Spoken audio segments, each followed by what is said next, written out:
Yeah, my interest in medicine has been long-standing, and again, medicine and research. My parents owned a dry cleaner, so that did not lead me to medicine. In fact, they were quite worried about me as a career in medicine. Could I make it? Would it actually work out for me?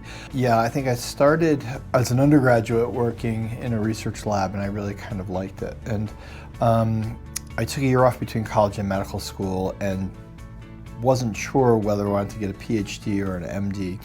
I chose to get the MD ultimately, where I went to medical school at Dartmouth for 2 years and then Brown for 2 years. It was an exchange program that existed at the time.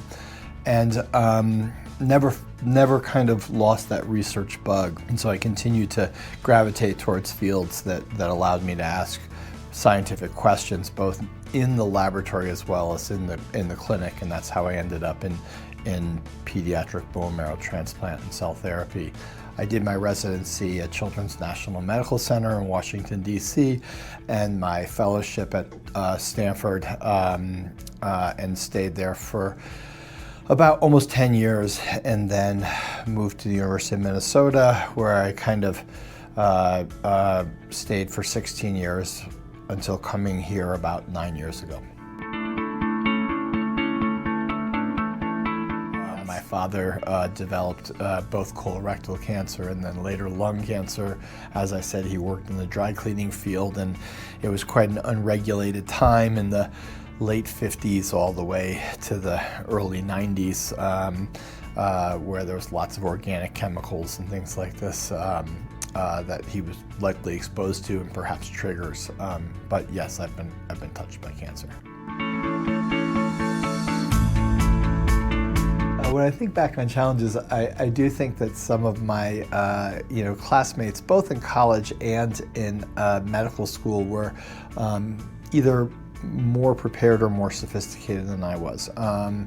Either the product of parents who had been in college, or even product of parents who had been in medicine and understood a lot of the things that one needed to do to kind of succeed.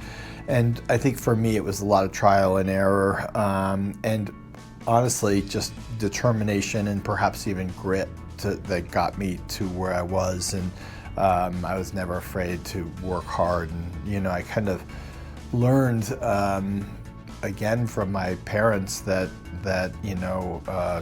part of leadership is kind of really being the first one in and the last one out, and I kind of adopted that attitude through my whole career and even now. If I think back on the challenges in my career, in some ways, I'm just an amateur researcher. And what I mean by that is that I didn't have the benefit of a real rigorous PhD training, which in some ways I wish I had, because I think that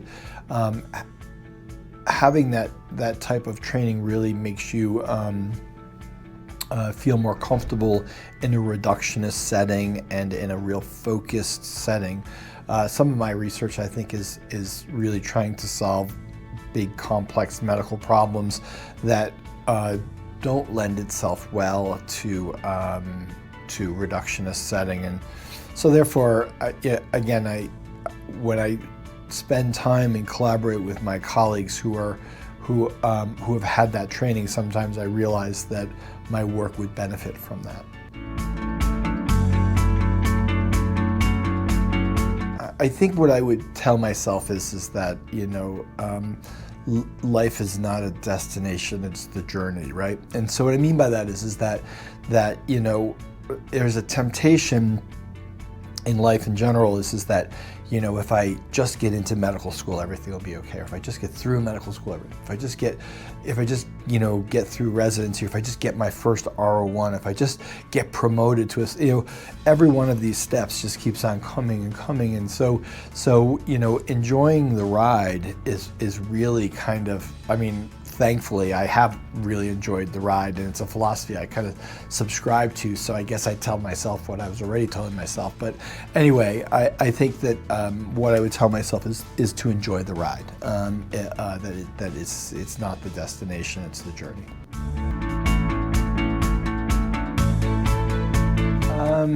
Yeah, like I said earlier, we moved here about 9 years ago, and my wife and I realized that we spend most of our time in Greenwood Village, which isn't all that fun. And so we bought a Sprinter van not too long ago, a couple of years ago, and we're now exploring all of Colorado and the associated states, the adjacent states.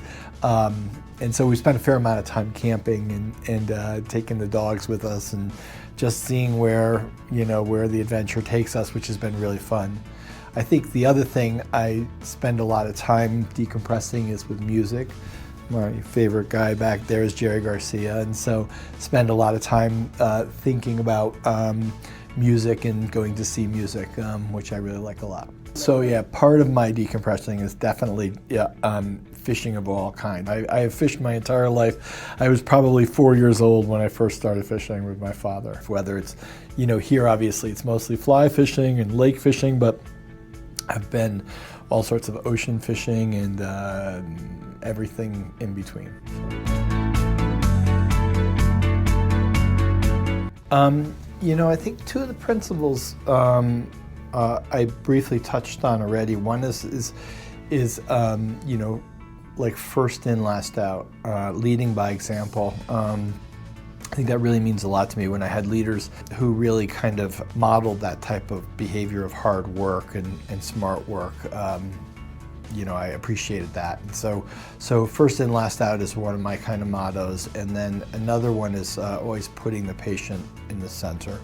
And typically, if you put the patient in the center, if there's a conflict or you have a, kind of trying to figure out which way to go, that usually gets you there.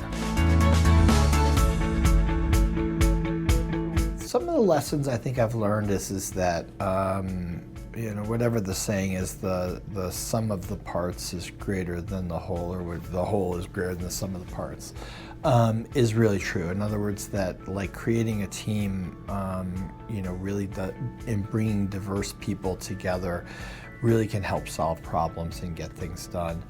I think that's, so certainly that's one thing I think I've learned. I think I've learned, have fun along the way. Like, even though this is like deeply serious and when you see new patients and talk to them, it can be really profound and moving. At the same time, I've always been able to kind of make a connection with most of my patients and leave some room for levity and for joking.